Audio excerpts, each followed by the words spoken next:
نحمده ونصلي على رسوله الكريم اما بعد فاعوذ بالله من الشيطان الرجيم بسم الله الرحمن الرحيم رب اشرح لي صدري ويسر لي امري واحلل عقدة من لساني يفقهوا قولي۔ رسول اللہ صلی اللہ علیہ وسلم نے فرمایا صلو کما رأیتمونی اصلی، نماز اس طرح پڑھو جیسے میں پڑھتا ہوں، یعنی ویسے ہی تم بھی پڑھو۔ اس لیے ہمیں یہ دیکھنا ہوگا کہ آپ کیسے پڑھتے تھے، اور یہ دیکھنے کے لیے ہم لازمی طور پر محتاج ہیں صحابہ کرام کے کہ وہ ہمیں بتائیں کہ آپ صلی اللہ علیہ وسلم کو انہوں نے کس طرح نماز پڑھتے ہوئے دیکھا۔ تو اس سلسلے کی حدیث ہے صفحہ نمبر 139، نماز نبوی تکبیر اولی سے سلام تک۔ نماز کیسے پڑھی جائے، نماز کے طریقے پر مبنی یہ حدیث جو اس وقت آپ کے سامنے پڑھی جائے گی 11 صحابہ کرام سے مروی ہے، گویا 11 صحابہ کرام کی گواہی ہے، اس پر شہادت ہے۔ حضرت ابو حمید ساعدی رضی اللہ عنہ سے روایت ہے کہ انہوں نے رسول اللہ صلی اللہ علیہ وسلم کے 10 صحابہ کی جماعت میں کہا، یعنی 10 لوگ بیٹھے تھے، ان کی موجودگی میں کہا، میں تم سب سے زیادہ رسول اللہ صلی اللہ علیہ وسلم کی نماز کے طریقے کو جانتا ہوں۔ انہوں نے یہ کیوں کہا کہ میں سب سے زیادہ جانتا ہوں؟ آپ کے فہم کا امتحان ہے، آپ میں قوت استنباط کتنی ہے۔ جی ہاں، یہ تو obvious ہے کہ ان کے ساتھ پڑھی، ان کو دیکھا، لیکن بعض صحابہ کرام کا دیکھنا صرف دیکھنا نہیں تھا، وہ تحقیق کی نظر سے، سیکھنے کی نظر سے دیکھنا تھا۔ ایک ہوتا ہے اپنے لیے کچھ دیکھنا یا اپنے لیے سننا، اور ایک ہوتا ہے پھر آگے کسی اور کو سکھانے یا بتانے کے لیے کچھ دیکھنا یا سننا۔ ان دونوں میں فرق ہوتا ہے؟ کیا فرق ہوتا ہے؟ کہہ رہے ہیں بہت زیادہ ہوتا ہے۔ کیا ہوتا ہے؟ ذہن میں بٹھاتا ہے۔ جی ہاں، جیسے آپ میں سے کچھ لوگ صرف اپنے لیے سنتے ہیں، اور کچھ کے ذہن میں یہ بھی ہے کہ ہمیں آگے سکھانا ہے، لہذا بہت ہی توجہ سے سنیں۔ ان پچھلے 2 دنوں میں سفر پر تھی اور مختلف لوگوں اور مختلف گروپس سے ملنے کا اتفاق ہوا، اور ظاہر ہے کہ ایک روزمرہ کی کلاس ہوتی ہے جس میں آپ ایک وقت لگاتے ہیں لوگوں کو سننے کی پریکٹس کروانے کے لیے، دیکھنے کی، سمجھنے کی، آبزرویشن کی، لیکن جو نئے لوگ ہوتے ہیں انہیں عادت نہیں ہوتی۔ تو میں نے اس تجربے کو تھوڑا سا دہرایا۔ میں نے انہیں پہلے سمجھایا کہ آپ جو میں کہتی ہوں اسے سنیے، یا جو کسی اور سے بھی پڑھوا رہی تھی ان کو بھی سنیے، اور اس کے بعد مجھے بتائیے کہ کیا سنا۔ انہوں نے سوچا بس انہوں نے کہہ دیا ٹھیک ہے، سن لیا ہم نے۔ اس کے بعد میں نے ایک پیراگراف کسی سے پڑھوایا، پھر میں نے کسی اور سے کہا آپ کھڑے ہو کے بتائیے انہوں نے کیا کہا۔ وہ نہیں بتا سکی کیونکہ انہوں نے پہلی بات کو معمولی سمجھا، اور دوسرا یہ کہ انہیں شاید زندگی میں پہلی دفعہ اس تجربے کا اتفاق ہو رہا تھا۔ اس کے بعد میں نے دوبارہ یہی بات کہی کہ اب اگلا پیراگراف پڑھا جائے گا، یا میں خود آپ کو پڑھ کے سناؤں گی، اور آپ اس کو اس نظر سے سنیے کہ آپ نے دوبارہ مجھے بتانا ہے۔ اب میں نے دوبارہ اسی عبارت کو پڑھا، پھر میں نے ایک اور بچی کو کھڑا کیا، بلیو می اس نے شاید ایک چھوٹی سی غلطی کے علاوہ سب کچھ صحیح بتا دیا۔ میں نے کہا یہ ہے وقت کا صحیح اور بھرپور استعمال، کہ آپ بیٹھے ہیں اور آپ توجہ پوری نہیں کر رہے۔ ایک موقع ہے آپ کے ہاتھ میں، آپ سن بھی رہے ہیں اور نہیں بھی سن رہے، تو سن کر بھی نہ سننے والے تو جانوروں کی طرح ہوتے ہیں، طالب علم تو ایسے نہیں ہوتے۔ اور پھر اگر آپ میں سے کچھ لوگ اس بات کا عزم ذہن میں رکھتے ہیں کہ وہ گھر جا کر دوسروں سے شیئر کریں گے، اس روشنی کو پھیلائیں گے، تو ان کا طرز عمل تو بالکل فرق ہو جائے گا۔ ایک ہوتی ہے چھوٹی نیکی اور ایک ہوتی ہے بڑی نیکی، فرق بتائیے۔ چھوٹی نیکی اور بڑی نیکی، یہاں آ کر کچھ لوگ چھوٹی نیکی کرتے ہیں اور کچھ یہیں آ کر بڑی نیکی کرتے ہیں۔ چھوٹی نیکی بس صرف اپنے لیے کوئی کام کرنا، اور بڑی نیکی اپنے ساتھ، اپنے علاوہ نہیں، وہ بھی چھوٹی ہو جائے گی، بلکہ چھوٹی سے بھی چھوٹی ہو جائے گی، اپنے ساتھ دوسروں کے لیے بھی کچھ کرنا۔ اب آپ کو زندگی ایک ملی ہے، آپ چاہیں تو اس میں چھوٹی نیکیاں کیا کریں، اور چاہیں تو اسی وقت میں بڑی نیکی کر لیا کریں۔ اور بڑی نیکی کیا ہے کہ آپ صرف اپنے لیے نہیں سیکھیں، یہ سوچ کے سنا کریں، یہ سوچ کے سیکھا کریں کہ ہمیں اس کو اگر دوسروں کو بھی بتانا ہوا تو کیسے بتائیں گے، بات سمجھ میں پوری آئی یا نہیں آئی تو کلاس کے بعد آپس میں ایک دوسرے سے پوچھیں، سمجھیں، نہیں سمجھ آئی پھر استاد سے پلٹ کر پوچھیں حتیٰ کہ وہ بات سمجھ میں آ جائے۔ تو کچھ لوگوں کے اندر یہ تحقیقی مزاج ہوتا ہے اور کچھ لوگوں کے اندر یہ نہیں ہوتا، وہ بس ایک بھیڑ میں زندگی گزار رہے ہیں، جدھر سب جا رہے ہیں وہ بھی چلے جا رہے ہیں، ان کی اپنی کوئی سوچ نہیں، ان کے اپنے ذہن میں کوئی پروگرام نہیں۔ ایسے لوگ کوئی بڑا کام نہیں کرتے اپنی آخرت کے لیے، آپ سمجھ رہے ہوں گے دنیا کے لیے۔ جی، کیونکہ جب بڑا کام میں بولتی ہوں تو اس سے مراد آخرت ہوتی ہے، کیونکہ اکثر میں یہ لفظ بولتی ہوں کہ ایسے لوگ کوئی بڑا کام نہیں کر سکتے۔ تو مجھے ایک دن خیال آیا کہ کہیں اس بڑے کام سے مراد لوگ بہت بڑی دنیاوی شہرت حاصل کرنا نہ سمجھ لیں یا کوئی بہت بڑائی کے کام کرنا نہ سمجھیں۔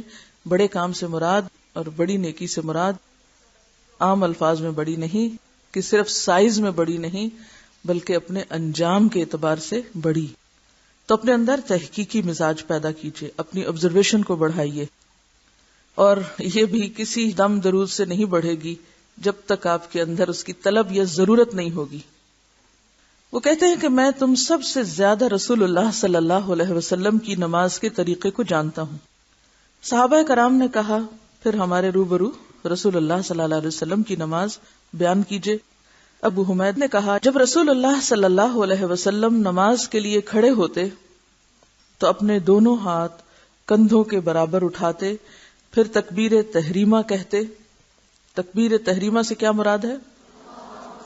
اللہ اکبر۔ تحریم کیوں کہا گیا اس کو؟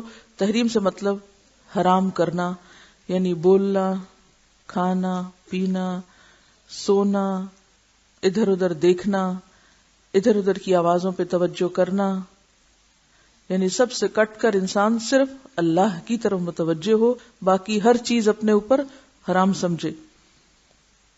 پھر قرآن پڑھتے، اس قرآن سے مراد سورۃ فاتحہ اور کوئی بھی سورت۔ رکوع کے لیے تکبیر کہتے اور اپنے دونوں ہاتھ کندھوں کے برابر اٹھاتے، پھر رکوع کرتے اور اپنی ہتھیلیاں اپنے گھٹنوں پر رکھتے، پھر رکوع کے دوران کمر سیدھی کرتے، پس نہ اپنا سر جھکاتے نہ بلند کرتے۔ کمر سیدھی کرنے کا ایک حصہ کیا ہے؟ سر کو بھی سیدھا رکھا جائے۔ پھر اپنا سر رکوع سے اٹھاتے، پس کہتے سمع اللہ لمن حمدہ، پھر اپنے دونوں ہاتھ اٹھاتے یہاں تک کہ ان کو اپنے کندھوں کے برابر کرتے اور سیدھے کھڑے ہو جاتے، پھر اللہ اکبر کہتے، پھر زمین کی طرف سجدے کے لیے جھکتے، بس اپنے دونوں ہاتھ اپنے دونوں پہلوؤں سے دور رکھتے اور اپنے دونوں پاؤں کی انگلیاں کھولتے، اس طرح کہ انگلیوں کے سرے قبلہ رخ ہوتے، پھر اپنا سر سجدے سے اٹھاتے اور اپنا بایاں پاؤں موڑتے یعنی بچھا لیتے، پھر اس پر بیٹھتے اور سیدھے ہوتے یہاں تک کہ ہر ہڈی اپنی جگہ پر آ جاتی، یعنی اطمینان سے بیٹھتے، پھر دوسرا سجدہ کرتے، پھر اللہ اکبر کہتے اور اٹھتے اور اپنا بایاں پاؤں موڑتے، پھر اس پر بیٹھتے اور دل جمعی سے اعتدال کرتے یہاں تک کہ ہر ہڈی اپنے ٹھکانے پہ آ جاتی، یعنی اطمینان سے جلسہ استراحت میں بیٹھتے، پھر دوسری رکعت کے لیے کھڑے ہوتے، یعنی دوسری رکعت کے لیے کھڑے ہونے سے پہلے بھی ٹک کر پھر اٹھتے، پھر اسی طرح دوسری رکعت میں کرتے، پھر جب 2 رکعت پڑھ کر کھڑے ہوتے تو اللہ اکبر کہتے اور اپنے دونوں ہاتھ کندھوں کے برابر اٹھاتے، جیسے نماز کے شروع میں تکبیر اولیٰ کے وقت کیا تھا، پھر اسی طرح اپنی باقی نماز میں کرتے، یہاں تک کہ جب وہ سجدہ ہوتا جس کے بعد سلام ہے، یعنی آخری رکعت کا دوسرا سجدہ جس کے بعد بیٹھ کر تشہد، درود اور دعا پڑھ کر سلام پھرتے ہیں، اپنا بایاں پاؤں دائیں پنڈلی کے نیچے سے باہر نکالتے اور بائیں جانب کھولے پر بیٹھتے، پھر سلام پھیرتے۔ یہ سن کر ان صحابہ نے کہا اے ابو حمید ساعدی، تو نے سچ کہا، رسول اللہ صلی اللہ علیہ وسلم اسی طرح نماز پڑھا کرتے تھے۔ ابو داؤد کی روایت ہے، ترمذی نے بھی اس کو روایت کیا ہے، اور اسے ابن حبان، ترمذی اور نووی نے صحیح کہا ہے۔ بہرحال آپ کا ہوم ورک یہ ہے کہ اپنے اپنے گروپس میں اس حدیث کو پڑھ کر پریکٹس کر کے آئیں، پھر آپ میں سے کچھ لوگ یہاں والنٹیئر کریں اور پریکٹیکلی پھر اس کو ڈیمونسٹریٹ کر کے دکھائیں گے۔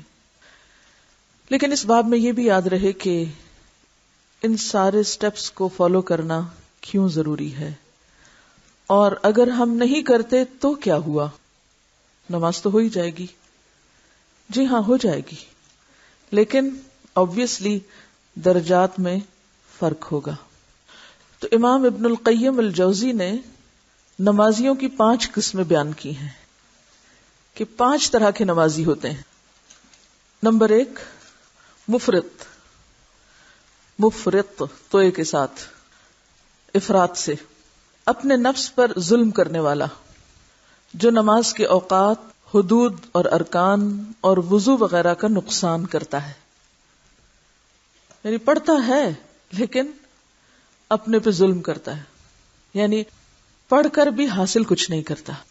دوسری قسم، جو نماز کے اوقات، حدود، ارکان اور وضو وغیرہ کی حفاظت کرتا ہے لیکن وسوسوں کو دور کرنے میں زور نہیں لگاتا، یعنی اس بات کی کوشش نہیں کرتا کہ وہ وسوسوں سے بھی چھٹکارا پائے، یعنی خشوع نہیں ہے، ظاہری ارکان تو وہ پورے کر رہا ہے لیکن دل اس کا پوری طرح متوجہ نہیں نماز کی طرف۔ تیسری قسم کا نمازی وہ جو اس کے حدود اور ارکان کی بھی حفاظت کرتا ہے اور افکار اور وسوسوں کو دور کرنے میں بھی ہمت صرف کرتا ہے۔ تو ایسا شخص چونکہ اپنے دشمن کے ساتھ جہاد میں مشغول ہوتا ہے کہ وہ دشمن اس کی نماز کی چوری نہ کر سکے، شیطان دشمن ہے نا، جو آ کے ہمارے خیالات چراتا ہے، ہمارے خشوع میں خلل ڈالتا ہے، وہ آ کر ہمارا قیمتی خزانہ لے جاتا ہے۔ یعنی اسی وقت میں ہم بہترین نماز پڑھ سکتے تھے لیکن اس نے ہمیں پورا فائدہ نہیں اٹھانے دیا۔ اس وقت میں ہم زیادہ یکسوئی سے کام کر سکتے تھے لیکن اس نے آ کے اپنا حصہ لگا لیا۔ وقت بھی تو دولت ہے نا، ایک لمحہ بھی دوبارہ نہیں ملتا۔ تو یہ شخص، کون شخص جو پوری کوشش کے ساتھ وسوسوں کو دور کر رہا ہے اور دشمن کو بھگا رہا ہے اور اپنے مال خزانے کی حفاظت کر رہا ہے، اپنی نماز کی حفاظت کر رہا ہے، ایسا شخص صرف نمازی ہی نہیں، مجاہد بھی ہے، جو فی سبیل اللہ جہاد کر رہا ہے۔ یہ بھی ایک جہاد ہے، اپنی نماز کی حفاظت کرنے کا۔ قرآن پاک میں آتا ہے نا، والذین ھم علی صلاتہم یحافظون۔ چوتھا، وہ شخص جو نماز کے لیے جب اٹھتا ہے تو اس کے جملہ حقوق اور ارکان اور حدود کو پوری طرح ادا کرتا ہے اور اس کی حدود اور حقوق کی حفاظت میں اپنا دل لگا لیتا ہے، یعنی پوری طرح ڈوب کے ایسا کرتا ہے کہ نماز کا کہیں کچھ نقصان نہ ہو جائے۔ صرف یہی نہیں بلکہ اس کی تمام قوتیں کما حقہ نماز کی تکمیل اور احترام اور اقامت میں مصروف اور وقف ہو جاتی ہیں۔ یعنی یہ حدود کی حفاظت کرتا ہے، صرف دشمن سے بچاتا ہی نہیں بلکہ اس کے ساتھ ساتھ ایک اگلے سٹیپ پر حدود کی حفاظت بھی کرتا ہے اور نماز کی تکمیل کی طرف بھی اور اس کے احترام کی طرف بھی متوجہ ہوتا ہے۔ یعنی وہ صرف یہ نہیں کہ چند رکعتیں پڑھ کے اور بس کام ختم، بلکہ وہ اور زیادہ آگے تک اس کو لیتا ہے۔ پانچواں شخص، وہ شخص جو نماز کے جملہ حقوق، ارکان، حدود کو پوری طرح ادا کرتا ہے مگر قسم چہارم سے بھی 4 قدم آگے ہے، چوتھی قسم سے بھی 4 قدم آگے ہے۔ 4 قدم محاورتاً استعمال ہوا ہے۔ وہ اپنا دل ارکان نماز کی تکمیل میں صرف مستغرق ہی نہیں کرتا بلکہ دل کو اٹھا کر خدائے ذوالجلال کی بارگاہ عالی میں رکھ کر دل کی آنکھوں سے اپنے رب کو دیکھتا بھی ہے۔ اس کی محبت و عظمت سے اس قدر بھرپور ہوتا ہے گویا اللہ عز و جل کو دیکھ رہا ہو۔ اور یہ درجہ کون سا ہے؟ احسان کا درجہ، ان تعبد اللہ کأنک تراہ، تم ایسے عبادت کرو، ایسے نماز میں کھڑے ہو گویا اللہ کو سامنے دیکھ رہے ہو۔ یہ اعلیٰ ترین نماز ہے۔ اب آپ اپنے آپ کو ان 5 میں سے کسی ایک مقام پہ کھڑا کر سکتے ہیں، خود فیصلہ کر لیجئے۔ پھر اس کے مطابق خود اپنے نمبر لگا لیجئے، خود اپنا درجہ متعین کر لیجئے. تو پہلا جو خود پہ ظلم کرتا ہے، نہ اوقات کا لحاظ، نہ ارکان کا لحاظ، نہ سنت کے طریقے کی پیروی، اور نہ کسی چیز کی پرواہ، بس اس کو یہ ہوتا ہے ایک دفعہ آ گیا وقت، اب سر سے اتار پھینکوں. دوسرا وہ جو ظاہری چیزوں کی تو بہت حفاظت کرتا ہے، وضو بھی پورا ہے، ارکان بھی، طریقے بھی، لیکن وسوسے نہیں دور کرتا. تیسرا وہ جو حدود و ارکان کی حفاظت بھی اور وسوسوں کے خلاف بھی پوری جد و جہد، مجاہد ہے یہ شخص، یہ بھی کوشش کرنے والا ہے. چوتھا وہ جو نماز کے حقوق، ارکان، حدود کی حفاظت بھی کرتا ہے، ان کو ادا بھی کرتا ہے، بلکہ وہ نماز کی تکمیل اور نماز کے احترام میں بھی مشغول رہتا ہے. یعنی نماز کے وقت سے پہلے اور نماز کے بعد بھی اس کی جو توجہ ہے وہ اس پر رہتی ہے کہ میری نماز کیسی نماز ہوگی. یعنی وہ ایسا نہیں کہ صرف عین وقت جب آتا ہے تو اس وقت اس کو افراتفری پڑتی ہے کہ میں جلدی سے نماز پڑھ لوں. اب پہلے سے ہی اس کا دھیان ادھر ہو جاتا ہے، اور جب پڑھ کے اٹھتا ہے تو اس کے بعد بھی اس کی کچھ کیفیت اس کے دل پہ باقی رہتی ہے کہ میں نے کوئی نیکی کا کام کیا. کچھ لوگ تو ایسے ہوتے ہیں نا کہ ایک دم سوئچ آن آف کر لیتے ہیں، اچھی محفل میں ہوئے تو رو رہے تھے، اٹھے تو کہہ کے لگا رہے تھے، نماز پڑھ رہے تھے تو رو رہے تھے، نماز کے بعد اٹھے تو ویسے ہی غافل، اٹھا پھینکا سب کچھ. تو یہ چوتھی قسم کا شخص جو ہے، نماز سے پہلے بھی اور نماز کے بعد بھی وہ ایک نماز کی کیفیت میں رہتا ہے. یعنی وہ نماز اس کی زندگی پر بھی اثر انداز ہو رہی ہوتی ہے. وہ نماز کو ایک سپریٹ اینٹیٹی کے طور پہ نہیں لیتا کہ بھائی یہ میرا خانہ نماز کا ہے اور ادھر میں اللہ کا بندہ ہوں اور ادھر سے نکلتے ہی میں نفس کا بندہ ہوں یا دنیا کا بندہ ہوں. اور پانچویں قسم کا نمازی وہ نمازی ہے جو حدود، ارکان، طریقے، ان سب چیزوں کی حفاظت کے بعد واقعی ڈوب کے نماز پڑھتا ہے، گویا اپنے رب سے ملاقات کر کے آیا ہے، رب کو دیکھ کے آیا ہے. اب ان نمازیوں کی جزا کیا ہے؟ پہلی قسم کا نمازی سزا کا مستحق ہوتا ہے. وضو ٹھیک سے نہیں کیا، ایڑیاں خشک ہیں، کیا آتا ہے حدیث میں؟ ویل للعقاب من النار. پھر اسی طرح ویل للمصلین الذین هم عن صلاتهم ساہون، ہے نا سزا کا مستحق. قرآن اور حدیث دونوں بتاتے نا، دلیل ہے نا پیچھے. دوسری قسم محاسب. محاسب کا کیا مطلب ہے؟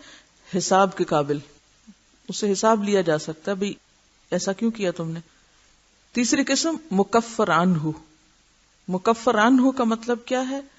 کہ اس کے گناہ معاف کر دیے جاتے ہیں، اس کی نماز گناہوں کی معافی کا ذریعہ بن جاتی. جیسا کہ آپ کو پہلے ہی بتایا گیا تھا نا کہ وضو کرتے وقت آپ کیا سوچیں گے؟ گناہ دھونے جا رہی ہوں. اور نماز پڑھتے وقت بھی کیا سوچیں گے؟ گناہ دھونے جا رہے ہیں. تو ایسی نماز گناہوں کا کفارہ بن جاتی ہے. یہ مجاہد کی نماز جو ہے. چوتھی نماز، اس نماز سے گناہ معاف ہونے کے بعد ثواب بھی ملتا ہے. مصاب، مصاب سے کے ساتھ. یعنی ایسا شخص صرف نماز پڑھ کے ثواب ہی نہیں کماتا بلکہ جزا بھی پاتا ہے، انعام بھی لے کے لوٹتا ہے. یعنی ایسا شخص محض میدان جنگ میں دشمن کو ہراتا ہی نہیں بلکہ مال غنیمت بھی لے کے لوٹتا ہے. فانقلبوا بنعمت من اللہ. اور پانچویں قسم کا شخص مقرب ہوتا ہے. مقرب، اللہ کے قریب ترین. اس سے اللہ تعالیٰ کا قرب بھی حاصل ہوتا ہے اور واقعی نماز اس کی آنکھوں کی ٹھنڈک ہوتی.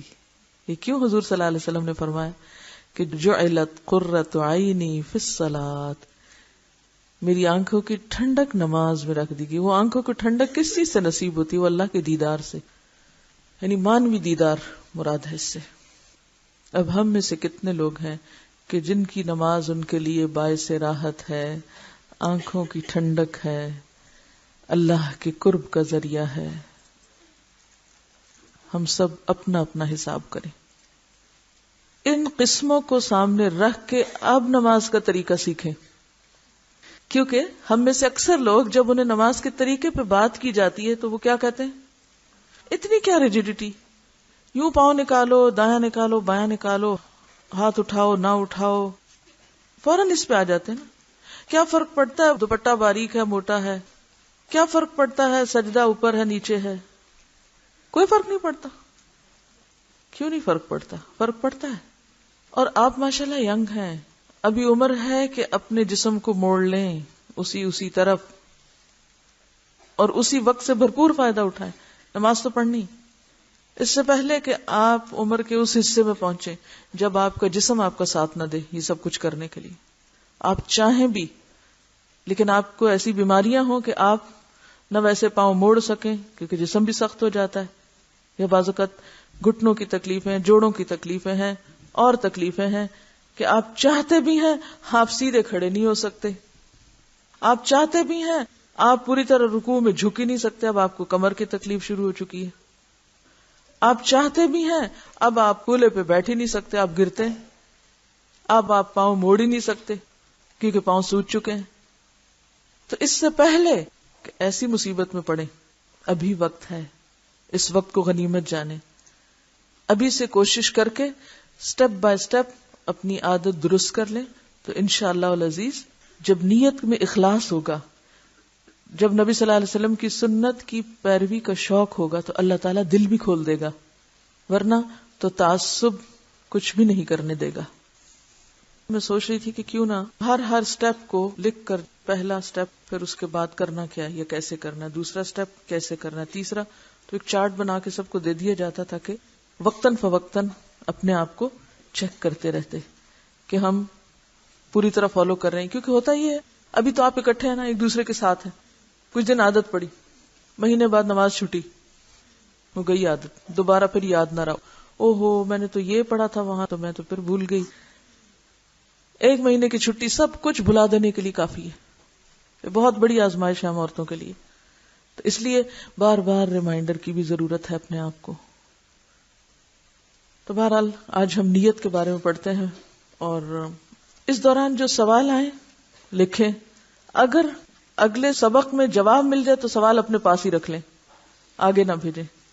اور سبق کے بیچ میں بھی سوال نہیں بھیجیں گے، شاید جو لوگ نئے آتے ہیں انہیں پتہ نہیں ہوتا، پھر دوسروں کو ڈسٹرب کر رہے ہوتے ہیں. ہم نے یہ طے کیا ہوا ہے کہ جب سبق چل رہا ہو تو کوئی شخص کسی کو ڈسٹرب نہیں کرے گا، کوئی شخص کسی کو کوئی چٹ، کوئی کاغذ دوران سبق پاس نہیں کرے گا. ٹھیک ہے؟ کیونکہ اس سے کیا ہوتا ہے، ایک لمحے کے لیے آپ کی توجہ ہٹتی ہے، اور جب توجہ ہٹتی ہے تو آپ بھول جاتے ہیں کہ اوہ وہ کیا ہوا تھا. تو جب تک آپ پوری طرح سنجیدگی کے ساتھ یکسو ہو کے نہیں سنیں گے، کچھ باتیں آپ الٹ بھی سمجھ سکتے ہیں تو وہ درست نہیں ہوگا. لہذا جب کلاس ختم ہو، سوال کا وقت ہو، اس وقت فوراً سوال آگے پہنچا دیں. اب اگر آپ کے سوال کا جواب مل چکا تو خدا کے لیے وہ سوال پھر آگے نہ پہنچائیں، سب کا وقت ضائع ہوتا ہے. ٹھیک ہے؟ چلیے، نماز کی نیت. رسول اللہ صلی اللہ علیہ وسلم فرماتے ہیں انما الاعمال بالنیات، اعمال کا دار و مدار نیتوں پر ہے. اس لیے ضروری ہے کہ ہم اپنے تمام اعمال میں سب سے پہلے پرخلوص نیت کر لیا کریں، کیونکہ جیسی نیت ہوگی ویسا ہی پھل ملے گا. حضرت ابو ہریرہ رضی اللہ عنہ روایت کرتے ہیں کہ رسول اللہ صلی اللہ علیہ وسلم نے فرمایا ایک شہید اللہ کے سامنے قیامت کو لایا جائے گا. اللہ اس سے پوچھے گا کہ تو نے کیا عمل کیا؟ وہ کہے گا کہ میں تیری راہ میں لڑ کر شہید ہوا. اللہ فرمائے گا تو جھوٹا ہے، بلکہ تو اس لیے لڑا کہ تجھے بہادر کہا جائے. پس تحقیق کہا گیا، یعنی تیری نیت دنیا میں پوری ہو گئی، اب مجھ سے کیا چاہتا ہے؟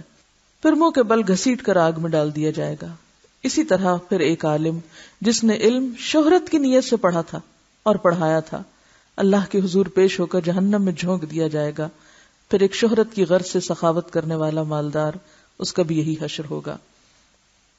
تو نماز پڑھتے وقت بھی سب سے پہلا کام نیت کی درستگی، اور نیت کہتے ہیں پکے ارادے کو، پختہ عزم کو. اعمال کا دار و مدار بنیاد نیت پر ہے، تو نماز کی اصلاح کی بنیاد بھی نیت کی درستگی ہے، ارادے کی پختگی ہے کہ میں اچھی سی نماز پڑھوں گی، میں سنت کے مطابق پڑھوں گی. میں کیسی نماز پڑھوں گی؟ سنت کے مطابق خشوع والی نماز، محسن والی نماز، محسن کے درجے کی نماز. میں محسن کے درجے پہ پہنچنے کی کوشش کروں گی. ان سب چیزوں کی نیت آپ کریں گے، اور جب اللہ کے لیے نماز پڑھیں گے تو انشاءاللہ باقی چیزیں بھی پھر آنے لگ جائیں گی.